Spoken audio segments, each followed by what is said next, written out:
What's up, everybody? Thralls Metal here once again. I'm Necrotic Nick, and I have an album review for you. Now, full disclosure, this week is pretty damn slow as far as releases go. I think I only have like 3 of them, and I'm probably going to be doing them also just because of time constraints, but there's definitely some ones that I wanted to go over, and I have a feeling at least 2 of these releases that I'm going over, we're going to get a little bit weird. Actually, I'm absolutely sure of it with this first one, because today we're going over the latest offering from Kayo Dot. Every Rock, Every Half-Truth Under Reason. This comes out on the 1st of August on Prophecy Productions. This band formed in 2003, originally in New York and Massachusetts, I believe actually New York City and Boston, and I believe now they reside in Connecticut. This is, I believe, their 11th album overall. I got into them way back in 2008 with their album Blue Lemon Sea Downward, and I checked out the last one, which was vastly different. That's kind of a theme here with this band. Moss grows on the swords and plowshares alike. And to describe this band, man, again, I've only listened to 2 of their albums, now officially 3, and I still don't know how to describe this band because each one of their albums is different, and I suspect that's probably true across their entire discography. As the archives would describe them, and I'll just kind of go with what they say, they are avant-garde / progressive rock / metal, because, I mean, it's the archives, it's gotta be a little bit of metal. And the last album, I would say, was a pretty metal album. A lot of, like, doom metal and, you know, just big, heavy, droning riffs, but again, it was very twisted and, you know, a lot of, like, non-conventional song structure and such, which I think is kind of like the universal thread across this entire band's discography. I'm guessing there, but I think it's a pretty solid guess considering, again, I have 3 albums and they sound like 3 distinctly different bands. And hard to categorize is kind of the thing with this band. This band kind of formed out of the ashes of an avant-garde progressive metal rock band called Maudlin the Well, which admittedly I have not checked out. But if it's anything like this, I'm sure it's a very strange, dark journey. And out of the 3 albums I've listened to now, this has to be probably the most different. And full disclosure, I will say that this album is really not metal. This is more ambient, points kind of border on dungeon synth. There's elements of noise, I would say, and, you know, maybe some like progressive rock moments, but a lot of this is all about the atmosphere. It's definitely a dark listen, but it's also, again, like very soft and ambient and very lush at points. 2 tracks in particular kind of go for the heavier side, and this is not like a traditional heavy. In fact, there's barely any drums or percussion on this. Like, drums and percussion are kind of just in there occasionally. But songs like Mental Shed and Closet Door in the Room Where She Died, yeah, the song titles are pretty fun. They definitely have like a darker, more menacing tinge to it. The opening track, Mental Shed, is essentially like a dark, haunting dungeon synth piece. Most of the song is a combination of like droning ambient synths. They're done in layers, and when it comes down to like harmonies and melodies and such, they are not conventional. In fact, often you could describe them as atonal or like counter melodies. They are there to create a sense of unease and anxiety, which, believe me, this album definitely does. Behind those synths, you have what would qualify as the percussion on this song. Again, percussion is very minimal on here. It's essentially someone like rattling cans, or it could be chimes. There were points in here I thought it was like someone just, you know, striking a dulcimer at like odd points, because again, like rhythms in here are very strange and kind of offbeat. This song in particular, I wouldn't say there is a like rhythm to the percussion. It's just kind of there as like a layer of ambience. And then you have these muffled groans and kind of ghastly vocals on top of it. And I didn't follow what he was saying, but it all sounded very dark and twisted. And this opening track is 11 minutes of just that. There is like an undulating sense to the song where it kind of like builds up and builds back down, and it just creates this sense of unease. Like, you could legit play this at like a Halloween attraction, you know, like a haunted house or something. Just play this outside, and I don't think anyone would actually want to go in. Like, you know what? The music's already creeping me out enough. I'm pretty sure the devil lives in your attraction. Legit, I feel like this song in particular is what my sleep paralysis demon meditates to. So yeah, it was off to a really just dark, twisted start. And then as this album went on, again, it goes back and forth between something that is decidedly more soothing-ish, but still very weird and, you know, again, non-conventional, very experimental. The music itself felt like they were trying to deconstruct music, like entirely boil it down to essential tones or something, just enough to actually kind of call it a song, and then just layer it in ambience and emotion. And it's such a strange fucking listen, I'll be honest. Closet Door in the Room Where She Died, which, I mean, this album already sounds like it was written in a haunted house. Perfect title right there. This is one of the darkest tracks on here. You have, again, all the droning ambience, the synths and keys, and this band also employs horns and strings, and there might be a waterphone in there, which, if anyone's wondering, that's that creepy instrument you hear in a lot of horror movie trailers, which I have no doubts this band could actually score a psychological horror movie, especially if they continued with stuff like this. But you have these like chaotic strings in the background, and again, like there's this, you know, kind of like dull ambient hum behind all the weird tones, and then you have these agonized screams. Like, they sound absolutely desperate. Like, imagine like stripping down Enemy of the Sun by Neurosis to just the vocal takes. Just all the music out and just take the vocals and throw it on top of a twisting, haunting ambient track. And, well, I mean, that kind of already does sound a bit like Neurosis, but trust me, it's just kind of darker and more unsettling on here, like Harrowing. And there's a lot of like volume swells or just like swells to the ambience. Like sometimes it's a dull hum in the background, and then sometimes it's like building to like a feverish pitch. And this whole album's kind of weird about like tension building and releasing it, because I feel like the tension is pretty much felt throughout this entire album. But in terms of like releasing the tension, I feel like there's a lot of leftover anxiety, because it never feels as though all of it kind of gets out. The most pleasant thing about the song is the warm bass synths behind it.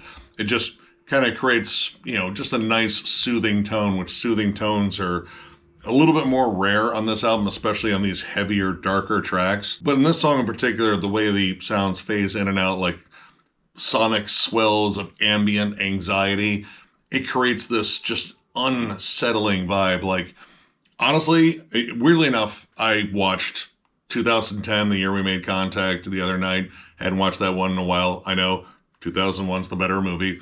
That's pretty much established. But I like that movie.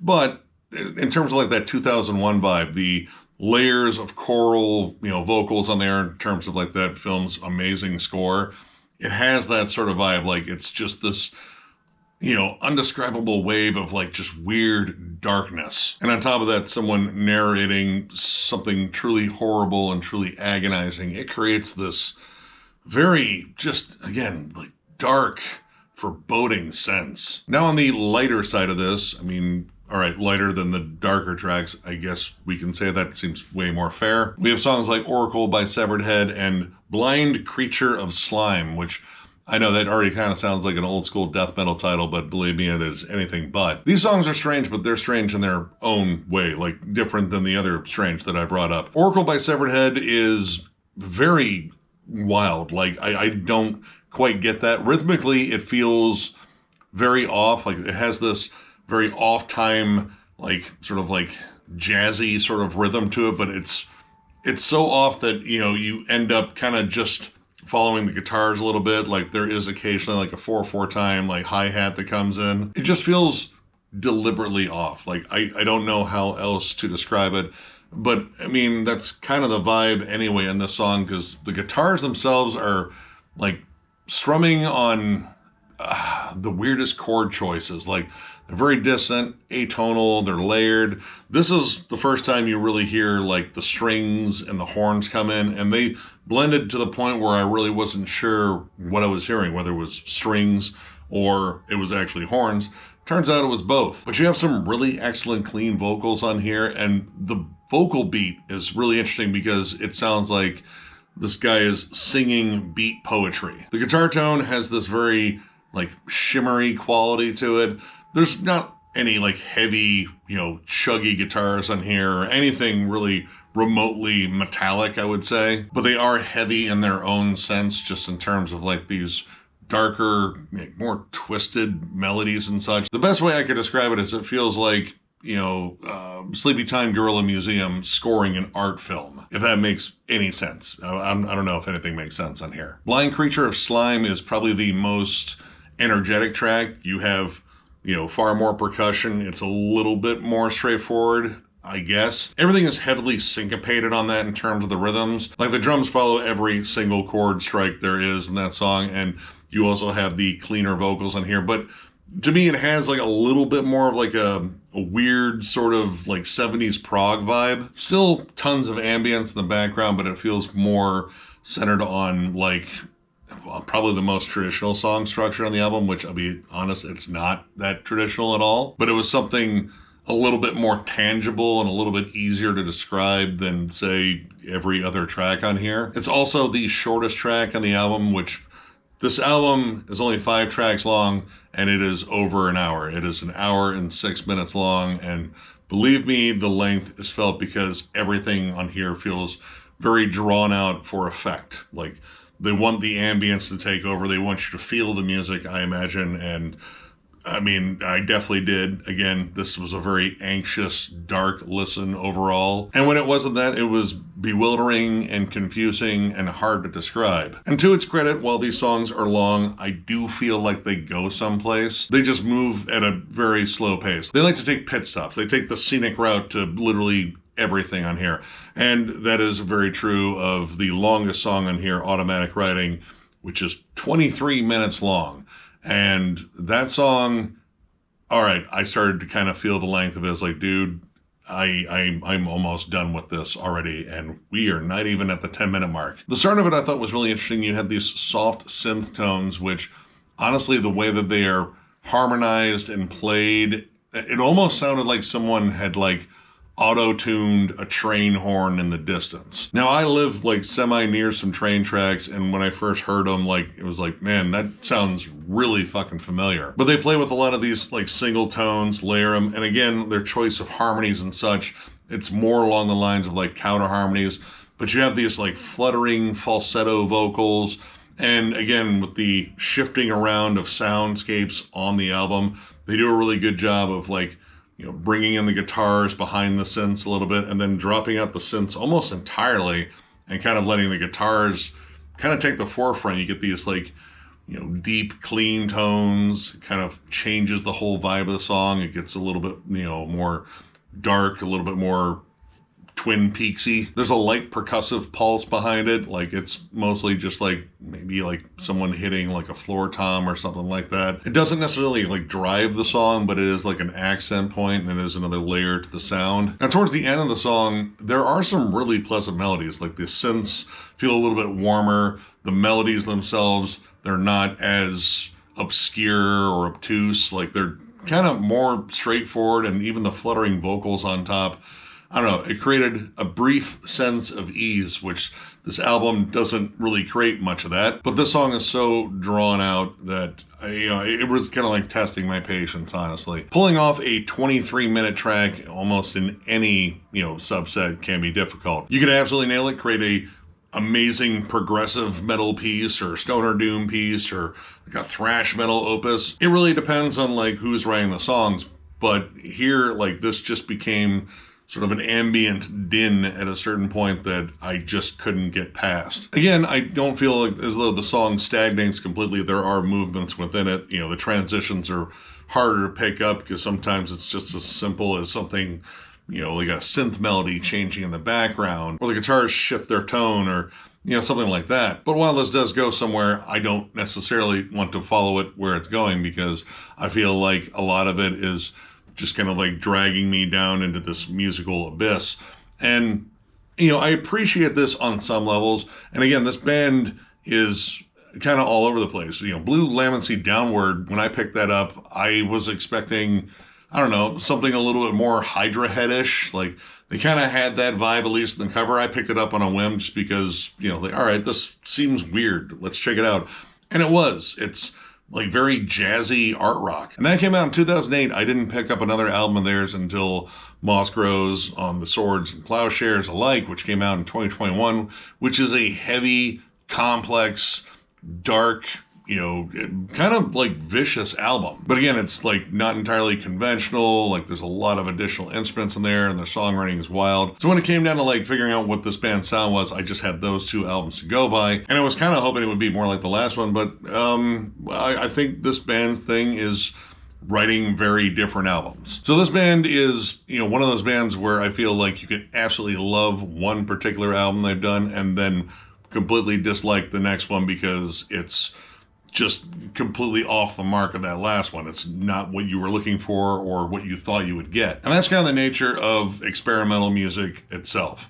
A lot of the time, it's for the artist. They want to create something truly out there. They are creating something for themselves more so than they're creating something for, you know, the fans. That's kind of where I'm at with this. Like, this album feels more like an art piece, like performance art, rather than like something a little bit more conventional in terms of like just straight up listening. Like, this is cool background music to me. But in terms of like active listening, like I'm invested in it, really enjoying certain melodies and transitions and such, this is not that. So when it comes down to rating this, this was kind of a tough one. There are elements about this that I do like, but is this like maybe just a little too pretentious? Maybe. Ultimately, it comes down to the listener to really decide that. For me personally, I'm going to give this 2.5 stars. Again, you know, this is one of those albums I feel like someone's going to like say this is the most brilliant thing ever created or something, you know, akin to that. Or, you know, I could totally see someone saying this is just a slog fest of ambience and it's boring. And I'm kind of somewhere in between. There's stuff in here that I do like. In terms of creating a setting and a mood and a vibe, this definitely has it. Again, I would akin this more to like the score of like a twisted, dark, psychological horror flick, or, you know, even like some sci-fi stuff too. Like, it has more of that quality than, say, like a straightforward album where you just kind of, you know, listen to individual tracks for certain good hooks and certain riffs and such. This is not riff listening. This is not like hooky listening, or at least to me, this is just a really just in-depth kind of dark ambient journey. And I was kind of stuck between being, you know, more than a little bored by certain sections, but also kind of curiously drawn in by others. I get a big like stream of consciousness sort of vibe here. Like, these are not traditionally structured songs. Some of these songs I wouldn't even necessarily call like that musical overall, but at points it did have me drawn in. So again, I could see this going either way with the fans. And honestly, if you've been a longtime fan of this band, you're probably used to this. Again, I have 9 other albums to actually check out by this band in order to maybe get like a better read in terms of what they do. So there might be other albums just like this in their discography where like this appeals to a totally different subset of their fan base. I don't know, but it was an interesting listen. And in terms of like comparisons, man, dude, I don't know. Sleepy Time Gorilla Museum was kind of the only one, but even that is busier and stranger in a different sense. Like, I like avant-garde music, but I also do like hearing like some traditional song structure kind of worked in there. And in terms of ambience and atmosphere and such, to me, that's always best as a seasoning. When it becomes the entire thing, that's where it kind of starts losing me. Still though, check this out. Give it a chance. It's a really in-depth, kind of twisted listen. And if it holds your attention the entire time, that's awesome. Check out more by this band. I definitely want to, just because I have a feeling I'm in for a lot of like wildly different shit. So if you enjoyed this review, give it a thumbs up. And if you are new to the channel, subscribe, because we do stuff like this all the time.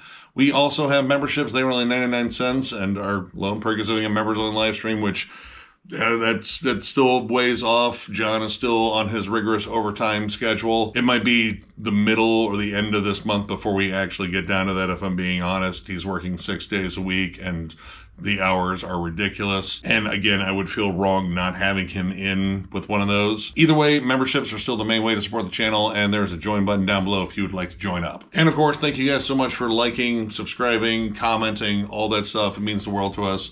Tons of content in the future. Again, this is looking like a relatively slow month. There are some bigger releases on the horizon for sure, but I'm going to try to find some stuff to talk about just in terms of like maybe topical discussions. I'm also working on some more collection updates, finally getting caught up on those. And again, at some point we will get this At the Gates ranking done, I promise. Either way though, thank you all for literally everything you guys do. You're all fucking amazing, and we will catch you later.